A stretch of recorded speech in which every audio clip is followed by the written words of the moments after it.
Usap-usapan ngayon ang naging performance ni Julian San Jose sa isang simbahan.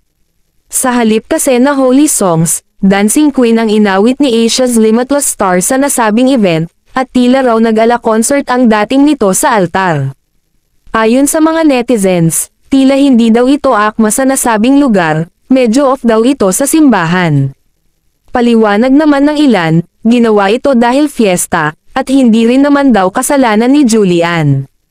Kung meron daw dapat sisihin ay ang mga nasabing organizer dapat, sa nasabing event. Wala pa namang pahayag ang simbahan kaugnay dito. Ikaw anong masasabi mo dito? Comment your thoughts down below.